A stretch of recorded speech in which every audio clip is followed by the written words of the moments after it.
Yeah, so everyone who is not totally familiar with Sarah, she is the founder and broker of True Realty.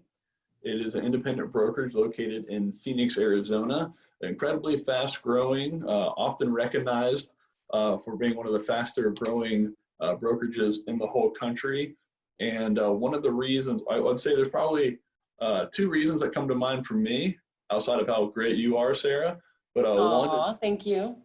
of course, the one how tech enabled your brokerage is, making it easier for agents. And then secondly, and what we're going to discuss today, is your training program.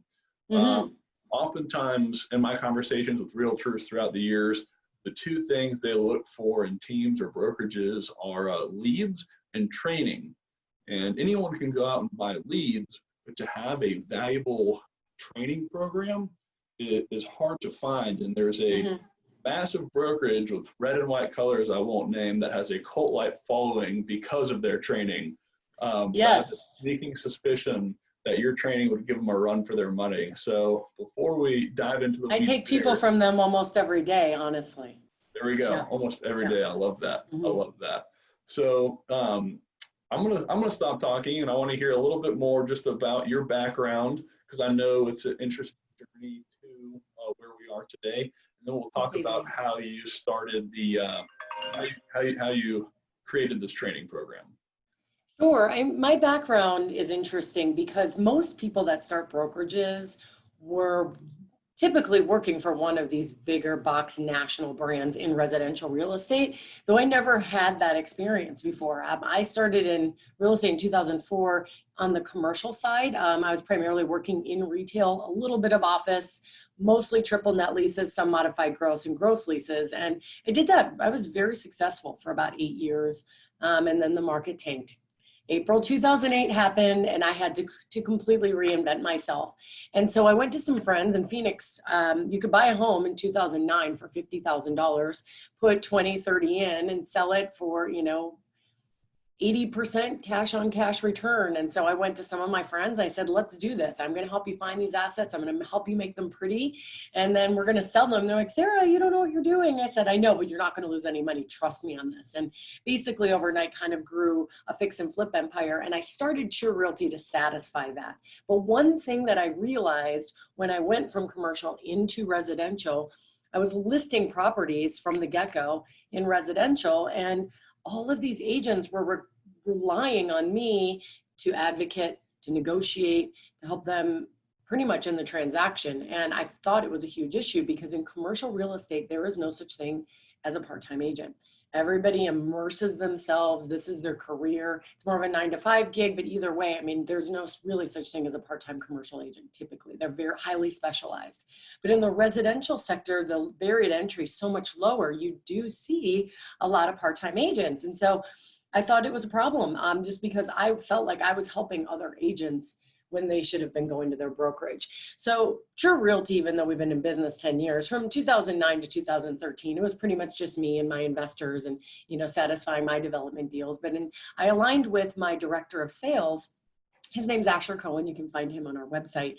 He has the exact same background as I did, only he was working for Marcus and Millichap, working in multifamily and office, but has the commercial background. When I met him, he was working with Blackstone and Colony, helping them acquire assets for their private equity investors. And so he and I realized it was an issue. So we created our training curriculum that we have today. And we've been really successful at doing that the last 7 years.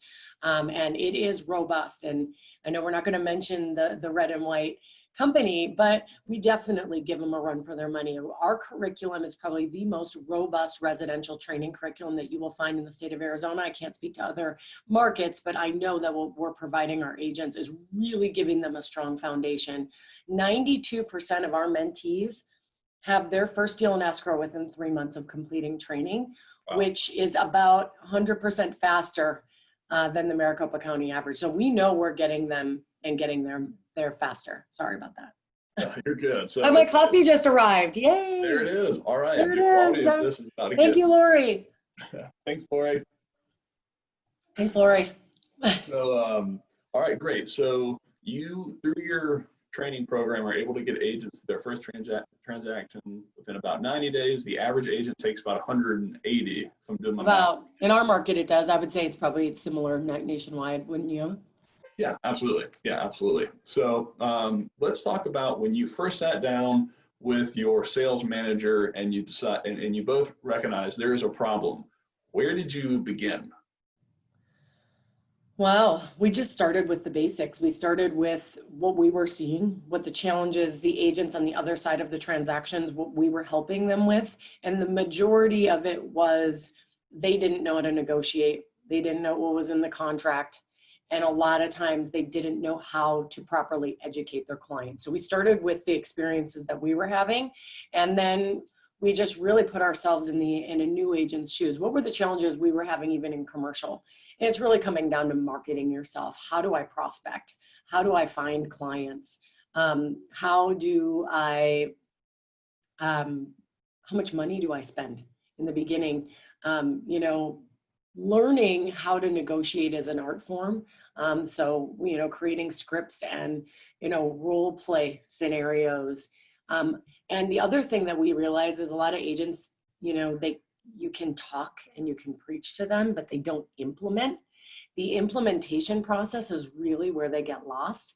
So a lot of our training, we found that we're going to send them out in the marketplace. We're going to put together a home tour and let them learn how to use their lockbox for the first time, how to set up a Google Map tour, how to be proficient in the MLS. Most brokerages will send an agent to MLS and, really lean on the MLSs to train their agents for them, where we have an actual MLS workshop day where they're all in a group together. Well, now, not right now, everything's done virtually, but they're in a virtual environment where they're working together as a mentorship group, learning how to comp a property, how to communicate with the client through the MLS, how to integrate that through their CRM.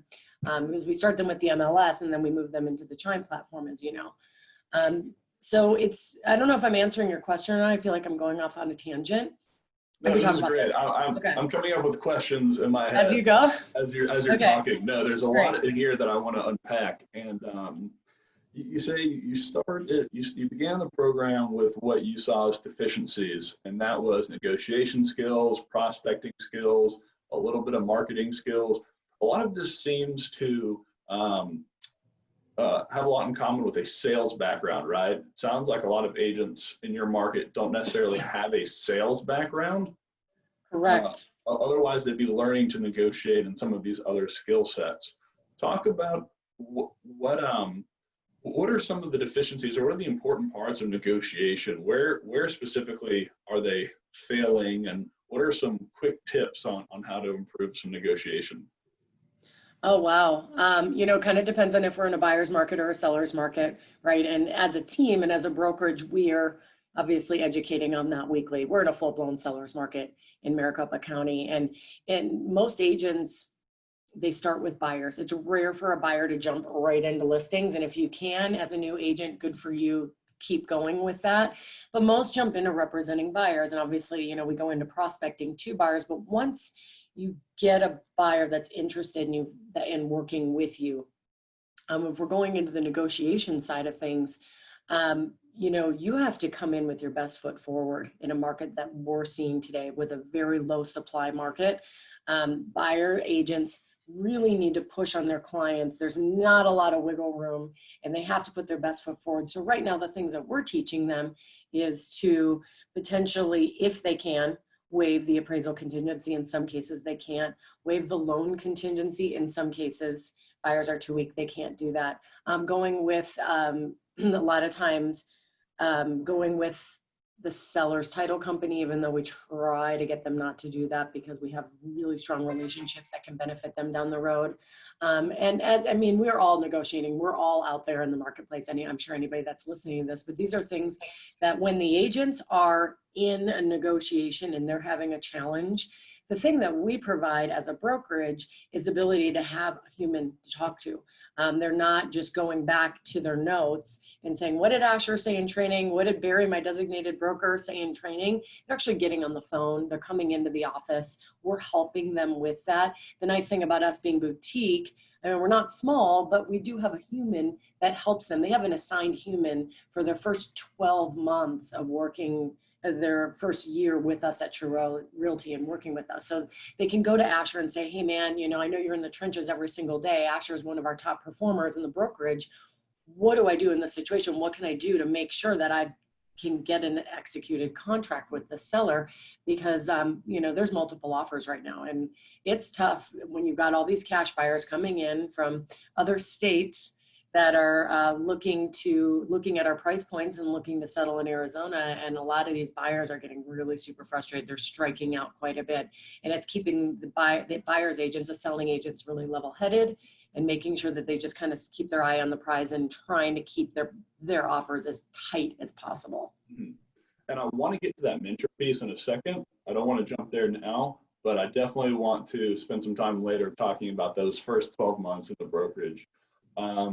Before getting there, though, I guess we should recognize there are multiple different times when a buyer's agent in the scenario is negotiating, right? They're negotiating with their own client and in order to get them to a competitive offer situation, and then they're negotiating with the listing agent, right? So it sounds like there's a lot that they have to do to get their client to a competitive offer in your market. What are some strategies now that they have a competitive offer that they can take to the listing agent to get them to win the deal, so to speak? Lots of different things right now. I mean, in shrinking inspection period, raising earnest money. After inspection period, I already mentioned, you know, waiving appraisal contingency, loan contingency, but even having the earnest money deposited into the seller's account after the inspection period ends. So that seller has, you know, $2,000 to $10,000 typically in their pocket. Sellers love that.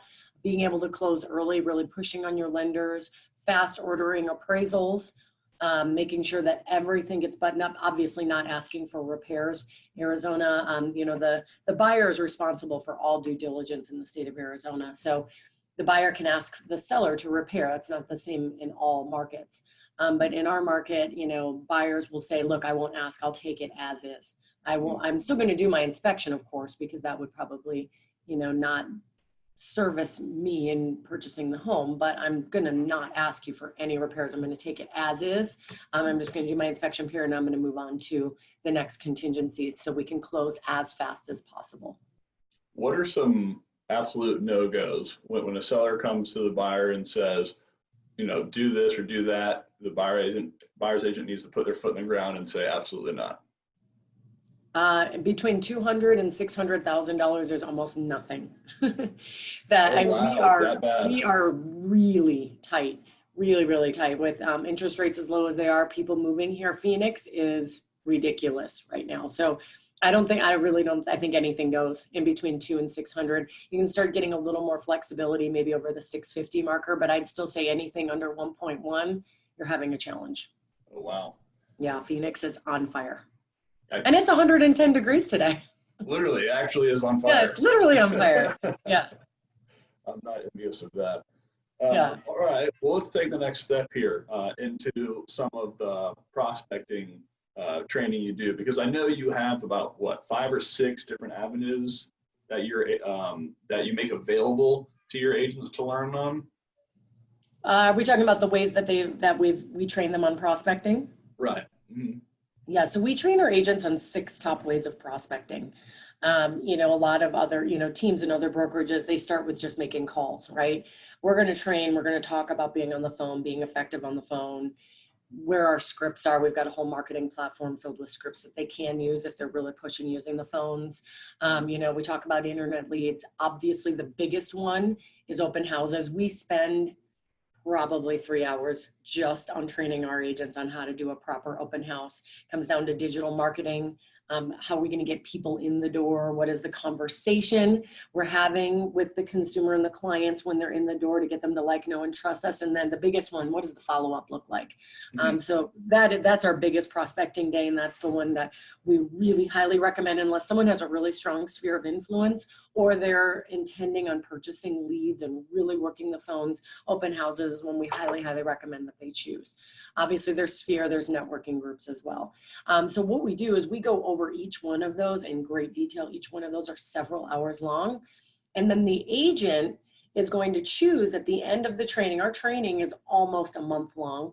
And it is a curriculum, like I mentioned, each one of these kind of flow into one another. But at the end of the month, the agent fills out our proprietary 12-page business plan. So they've learned all these different ways that they're going to prospect.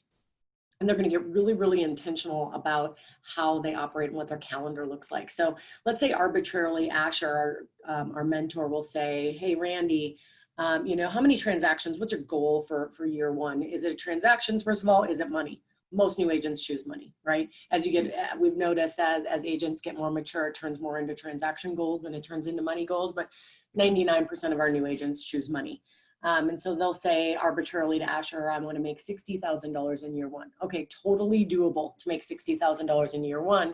But what does our 12 months look like? What does our quarter look like? What does our month look like? Mm-hmm. And a lot of other team leaders do this. What does our week look like, our day? And literally, we're going to get so intentional and granular about your calendar. What does your hour look like? And how are we going to spend hour by hour to achieve that $65,000 in year one?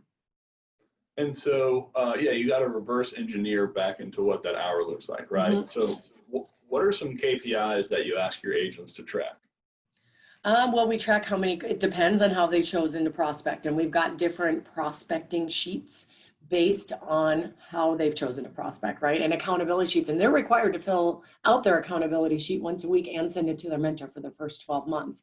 But it's going to look like if they're making calls and doing open houses, it's going to be how many calls did I make, how many calls transferred into buyer consultations, and how many turned into maybe a buyer broker agreement.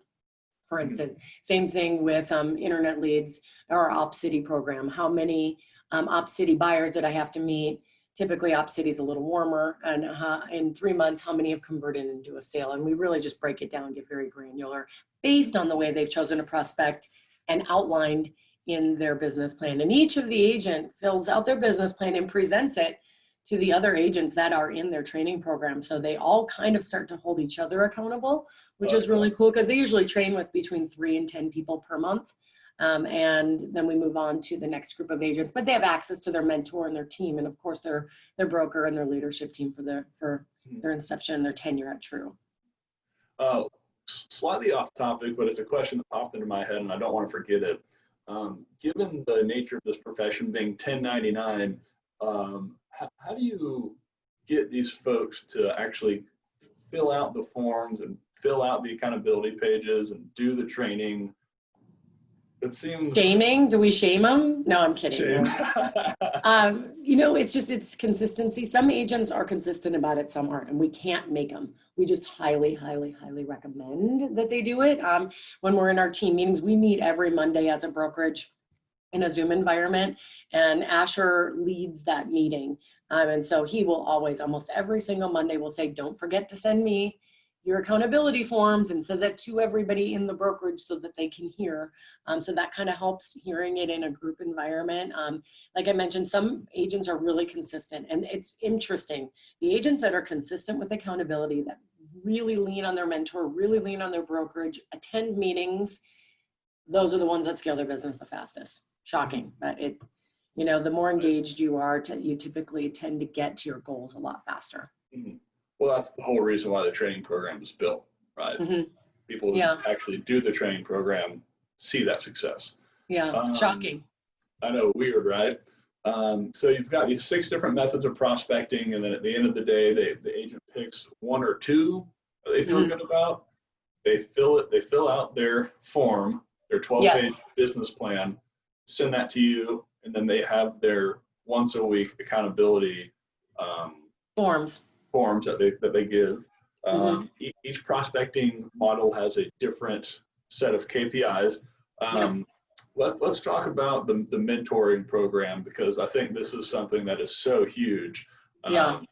Because so many people can come into this space and just be lost without a mentor. So let's unpack that a little bit.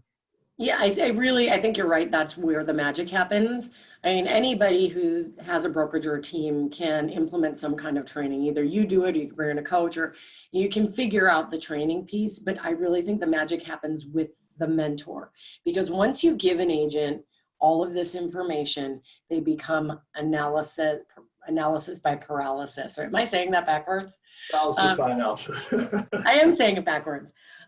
So they're just like, oh my God, I don't know what to implement first. Like, do I start with my buyers? Do I start with my marketing? Most of them all of a sudden just really, really want to be in as many CE classes and as many marketing classes as they possibly can, because they're hiding from the fact that they really need to implement and prospect, hit the ground run and prospect. It's very, very scary.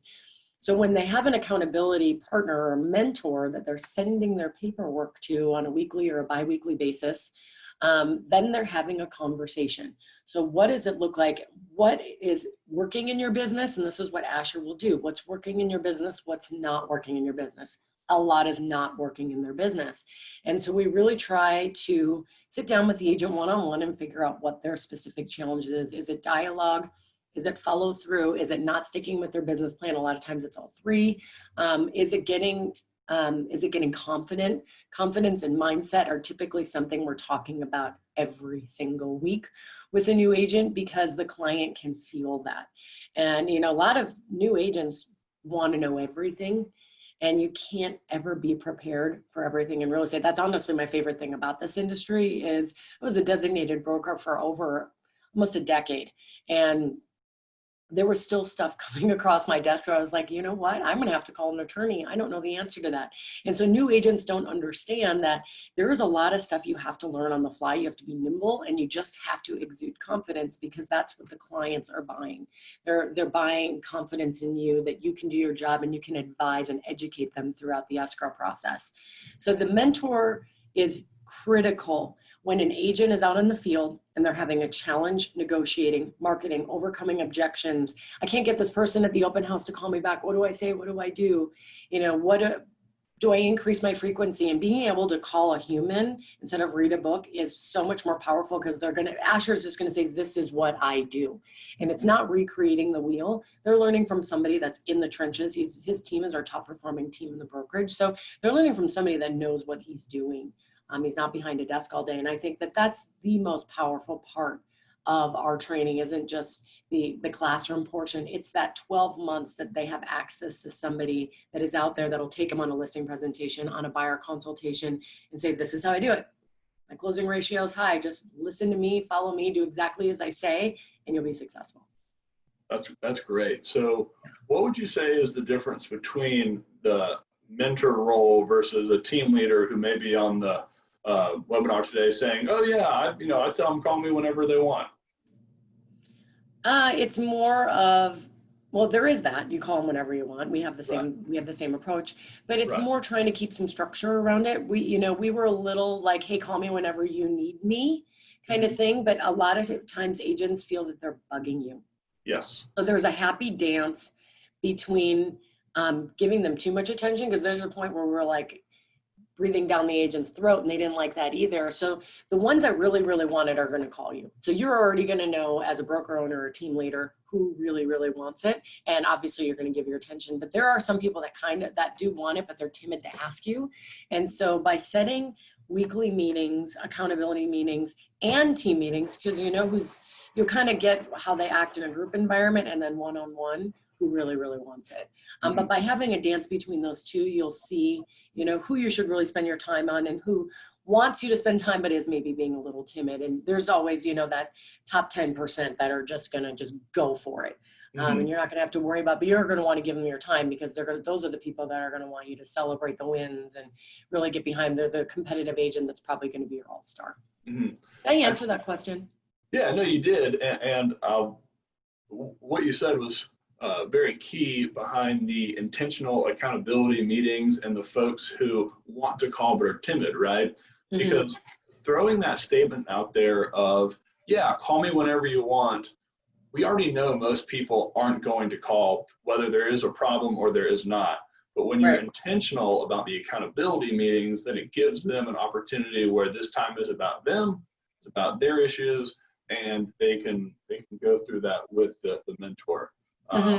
So if there's a team leader listening who isn't having those type of meetings because they've said, call me whenever you want, and thought that was maybe satisfactory in a mentorship role, it doesn't seem like without the accountability meetings that you're tying it all together. Yeah, that's where the leadership play comes in. For me, I'm not selling anymore.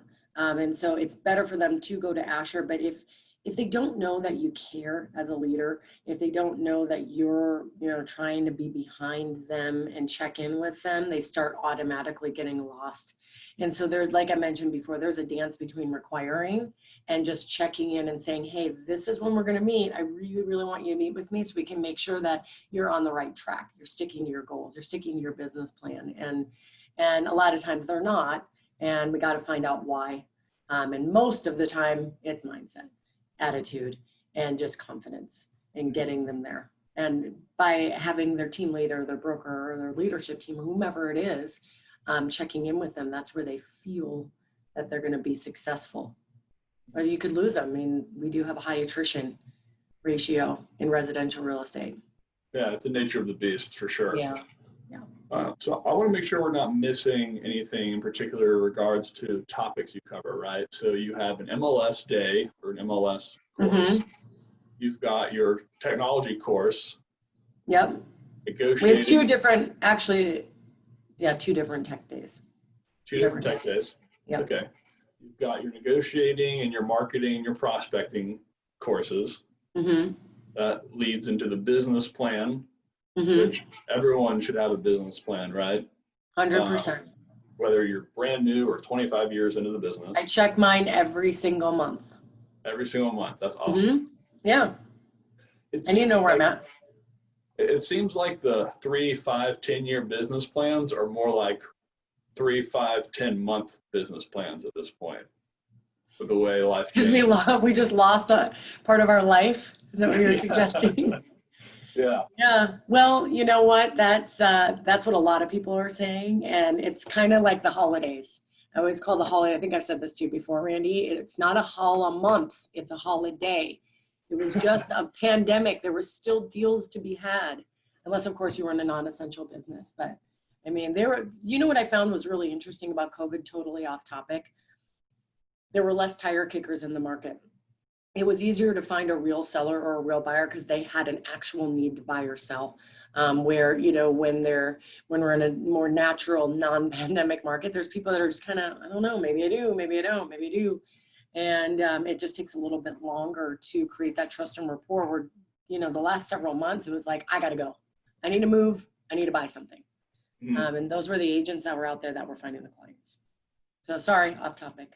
No. I mean, it is a great topic that should be addressed. Let's unpack the statement of holiday, not holiday month, right? Most people hang it up, and I'm sure a lot of your new agents who are going through that first 12-month training might suffer from this.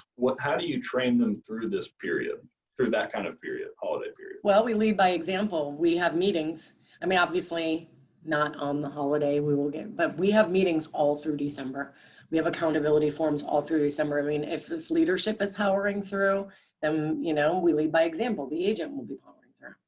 Mm-hmm. And we definitely still celebrate the wins, and we do team things, and we're not like drill sergeants or anything, but you have to keep your momentum. What we're working on right now, we're not going to see. If I was out there prospecting today and I was doing an open house today, I'm probably not going to see a commission out of that potential buyer till at least August, September, or October. So it's just the nature of the beast. So if you just stop completely in December, your business in spring is going to be highly affected. And so we train on just kind of keeping everything in a rhythm.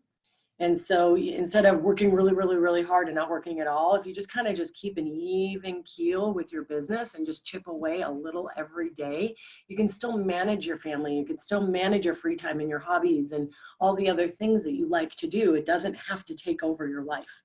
I mean, of course, it depends on what your goals are. I mean, some people want to make that $100,000 and hit 6 figures in almost 12 months. Get totally different deal. They're 100 hours, 120 hours a week, but most people are a little more realistic. Right. They want to work. They want some of that freedom that they got into real estate for. Right. Yeah. Yes. So that makes sense. Let's touch on follow-up. How's follow-up addressed in your training? Because I think we've all heard the phrase, the fortune's in the follow-up. 100%. Yeah. I mean, even in the open house training that we do, the majority of that 3 hours is based on follow-up, different ways of following up, obviously call, handwritten notes, mailers, text messages, retargeted campaigns and digital advertising. Part of the training, they'll sit down with a digital marketing specialist as well, learning how to run an ad, best techniques in social media, but the follow-up is huge. And so we train on the open house follow-up. Then each one of those prospecting ways, if they're in their CRM, it's, you know, staying top of mind, always staying top of mind with email campaigns, text campaigns, video campaigns, bomb campaigns, just staying in front of them because people are going to forget you. If it's a cold lead, somebody brand new, if they're buying leads or this person's never heard, we're making sure they're doing at least 10 touch points. And we call it a 7 days. I have a 7 days of love campaign in the Chime CRM where it's literally text, email, call, text, email, call. That's for a cold lead. Warmer leads is more handwritten notes, warmer voicemails, going off, offering for coffees, that kind of stuff. But we're pretty relentless. And that's where a lot of agents get nervous. They feel like they just have to follow up one time and miraculously the client's going to work with them. That's our job. Our job is follow up, and talking about best practices is huge. We do that a lot in our Monday meetings. Asher and I literally sound like complete idiots in the Monday meeting. This Monday, I was pretending like I was a 90-year-old lady who was downsizing into a nursing home, and he was the agent that was walking around the neighborhood, you know, doing guerrilla marketing and getting belly to belly with the neighbors, and literally just talking about follow-up techniques and role playing in the meetings and role playing with the agents and what is this conversation going to look like, because the follow-up is critical. Can you hear my computer beeping? I apologize. I hear some beep, but yeah, I'm sorry. I'm going to try to mute that.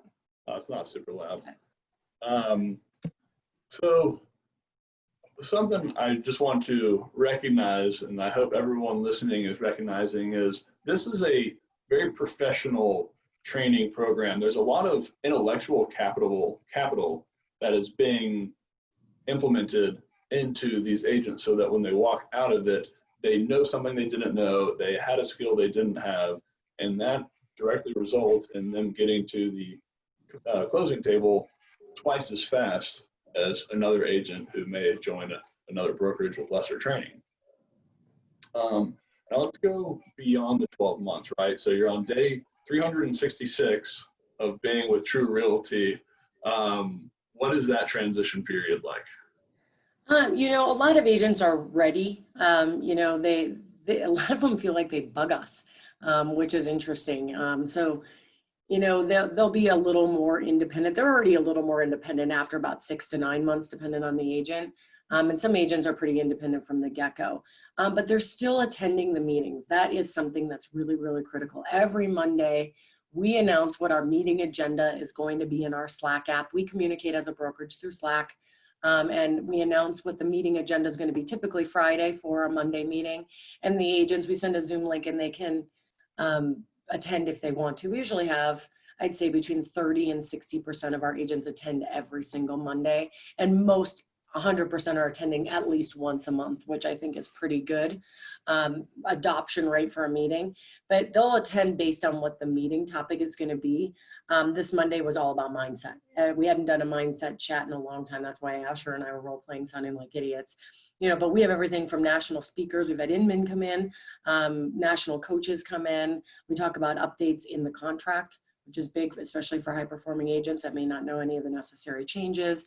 We're training in our tech. We're doing, you know, Chime updates, Brokerman updates, and it's a really great way, most importantly, for seasoned or agents that have been in the business a year or longer to roundtable. So we'll spend 30 minutes of our hour-and-a-half meeting. We meet from 10 to 11:30 every single Monday. We spend 30 minutes roundtabling, and everybody that's on the Zoom call gets to share with the rest of the agents in the brokerage what's working in their business, what's not working in their business, some of the wins and some of the challenges that they've been having. And then the other agents in the brokerage literally give advice. This is what I would do in that situation. This is what I wouldn't do. So we really encourage collaboration, and we encourage Monday meetings. So typically, once they kind of break free from their mentor, they're always going to have their broker. I mean, we're really, really good at getting back to them quickly. We have broker support in the Slack app, and obviously they can call or Zoom in with their designated broker whenever they want to. We have 3 other managing brokers that are also available, plus our division leaders are all brokers as well. But as long as they're attending meetings and they're really leaning on the rest of the agents at True, a lot of times they still feel very supported after their 12 months. It sounds like you have a lot of support in the brokerage, Yes. a lot of support available. I'd like to think so. Yeah. Never enough sometimes. Yeah, I could imagine there probably is never enough. Could you outline that just a little bit? The support? Support this, like, let's say the stack rank, who they should be going to after their first 12 months. I think it depends on if they're on a team or not. The agents that are on a team will obviously go to their team leader, and the rest of the agents that are on their team typically first. And then if that team can't answer it, then they'll lean on the front office manager, back office manager, and their DB. If it's a single agent who's running their own business, a lot of times they'll go to the Slack app first.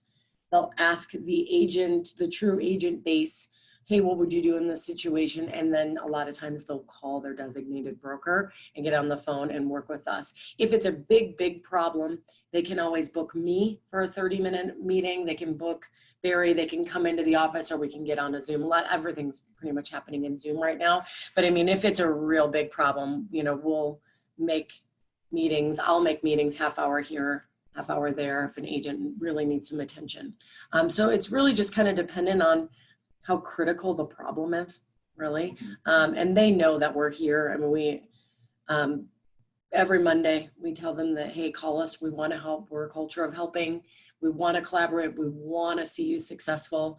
And they do, for the most part. They'll book me. I have quite a few agent meetings this week.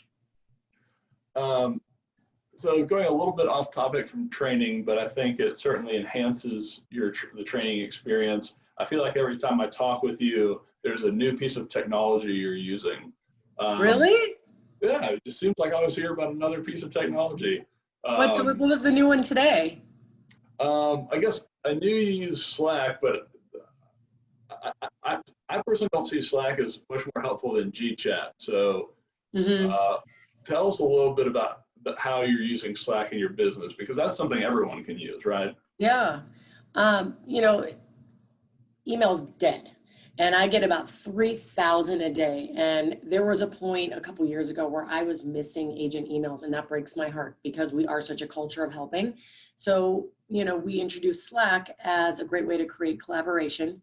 So everyone can see the conversations happening. That's one thing. Another thing is to just announce meeting agendas, charity events, culture events, some of the wins. That was one of them. So it's also a great way for the agents to private chat in there. And then also we use Slack for if someone has a coming soon listing. If someone has an off market, we're one of the largest wholesalers in the state of Arizona. So we have between 20 and 60 off market properties a month. So this is a great way for us to internally communicate about any off market properties, coming soon listings. With inventory as low and demand so high in Phoenix, this is a great way for us to get deals going in-house ahead of time.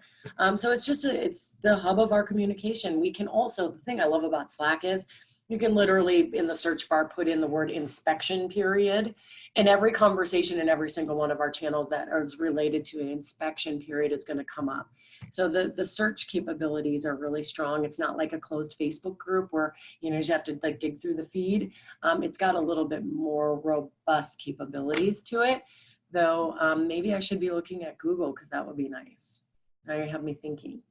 But we've been in Slack. It took me literally 3 years to get a high adoption rate in Slack. The last thing you want to do is change a process like that. No. Because once you have people using it, you want to keep them there. Yes, for sure. That's one of the biggest problems with tech. And there's such a history within your Slack channel, right? Like you said, they can go back and search. Some of these questions and issues are timeless. So you lose a lot of that support if you were to transition somewhere else. Yeah, and we love it. We love Slack. Oh yeah, I'm sure. And they just sell for like $15 or $16 billion. And I saw something on Crunchbase a little while ago. Yeah, it was ridiculous. Good for them. Yeah. Where these valuations come from is beyond me. but It's IP. It's IP, Randy. yeah, you're right. Any other pieces of technology that you want to highlight in this instance? And this is not a Chime plug. This is just, you use so many pieces of technology that Yeah. Well, with tech, I mean, obviously the agents are trained in the Chime CRM. We're really, really big on staying organized, and staying organized from the get-go starts with the CRM. So we've got a lot of training. You guys offer amazing training, and that's part of the onboarding checklist that an agent has to follow, is going through the Chime training and getting organized and just learning to check your CRM every day instead of your email or your Slack. I mean, going to the CRM is like the most important best practice of the day.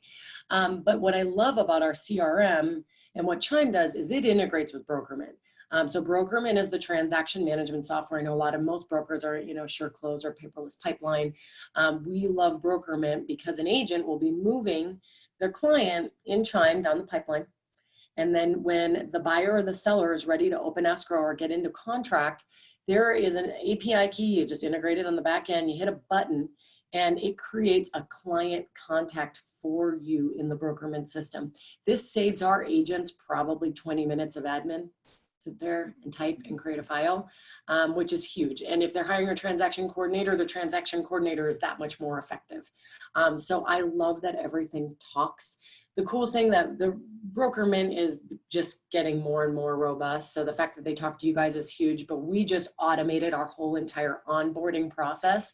So effectively, an agent doesn't even need to come in and do orientation and onboarding anymore. They've created all of that digitally. So all of their documents are onboarded through Brokerman, creates a contact for them in the Brokerman system, and then they're ready to start processing their transactions. So we are all about tight tech. We've got 3 full-time employees, and 4 including myself, for over 120 agents. Which is really, really lean for a brokerage. And the more we can leverage our tech, the more profitable and better service I believe we can give to our agents. Yeah, no, that makes a lot of sense. So what am I missing in the training program? What key question have I not asked you yet? There's a couple things that we still, part of that 1-month training we didn't touch on. Some of it's sitting down with a digital marketing specialist. I kind of alluded to that a little bit, where they'll learn the best practices in Instagram, Facebook, LinkedIn. Those are kind of the 3 we really push. We will touch a little bit on Snapchat, and we've been doing TikTok classes, though I'm afraid I'm going to get addicted to that. But we talk about best practices in story versus timelines, personal business, personal business, creating audiences. What does Ad Creator Studio look like? So we're very digital tech forward. So a lot of training is geared around that. Also, they're going to sit down with our lenders, our preferred lenders, learn the different loan programs, learn, how to properly advise a buyer. When you sit down with a buyer and you do your buyer consultation, 99% of agents out there are like, here you go, call my lender and get pre-qualified. I refer this person, where we train them in the buyer consultation to go one step further. You're going to be getting information about the consumer, about their credit score, how much cash they have. And when you know what the loan programs are, and if they're a candidate for down payment assistance, VA, FHA, non-conforming, conforming loans, jumbo, construction loans, restoration loans, you're going to be able to get them to like, know, and trust you a lot more the more you educate them on this stuff. So they will sit down with a lender and talk about the loan programs. The lenders obviously are there to help them down the road, but the agents need to know that stuff. Same thing with the escrow and the title company. 99% of agents say, here you go, we're going to be using Chicago Title. And the client goes with it. But when you're sitting down with the seller and with the buyer and educating them on the escrow process, what is the Schedule A? What is the Schedule B? What are all these docs that I'm getting from the title and escrow company? When you educate them about that process, you're that much more able to get referral business down the road and get them to like, know, and trust you. So they are sitting down with our vendors as part of the training program. Most of it I've touched on. There's tech training. They will be doing contract writing all over. The schools in Arizona do contract writing as part of their as part of their means of getting a license, though we do it all over again. We want to make sure that the agent knows what's in the contract. A lot of times when you're in school, you just want your license, you want to get out of school, and you're just super excited to sell, and you really have no idea what you just learned. So we do contract writing again. We have a specific way we want the contract written, and we train the agents how to negotiate and how to advocate on behalf of buyers and on behalf of sellers. But that's primarily it. It's almost 3 weeks, Monday, Wednesday, and Friday from 10 a.m. to 1 p.m. We purposefully have our training during business hours so that we can really try to focus on agents that are doing this more as a career than as a hobby. Mm-hmm. So that's only 3 hours a day. 3 hours a day. They have homework. They have homework. Yeah, we were doing like this 9-day crash course in the beginning where we were just like training them and just giving them all this information, and their heads were spinning like The Exorcist, like about 6 years ago. So we figured if we space it out and we give them things to work on in between, going out in the marketplace, working on some homework, doing some quizzes, there's various videos that they watch in between, we found that the implementation process was a lot better for the new agent. So we spread it out quite a bit. Yeah, no, that's great. And so when I first asked you to come and talk about this, you mentioned that you were building something. I don't want you to spill any secrets, but I'd love to get a little bit of information on that. Yeah, I mean, we're just automating, and we're always going to offer training in person. It's important to have a dialogue with their mentor and be able to ask questions and interrupt. We are always going to offer that. However, some people want to go back and retake training and they don't want to interrupt that class. We're going to be building an online university where the agents can retake any one of the modules that they want. There'll be quizzes and tests in between, and once they complete it, they'll be getting their true university certificate. True university certificate. Yes. That's awesome. Yeah. That's super awesome. So that's what's in store for the future of True Realty. Sure. Yeah, it's just more digital resources. That's great. All right. Well, that really sums it up for me today. If there's anything else that you would like to touch on, feel free to. If there's any questions, put them in the Q&A. But I'm through with all the questions. Okay. Well, it's nice to see you. Yeah, it's good seeing you as well. Yeah. Glad y'all are surviving out there despite being on fire. Yeah, it's hot. Really, really hot. But hopefully viruses, we don't know. Can they survive in here? We still don't know, but it's hot. I think the bucket answer is no, but I don't know. Yeah, I'm going with no. Yeah, I've been sure. pretending like it's no. Yeah. Well, thanks again for your time today. I appreciate it. Thank you for having me. Yeah, good chats. Take care, Awesome. Randy. Bye, everyone. Bye.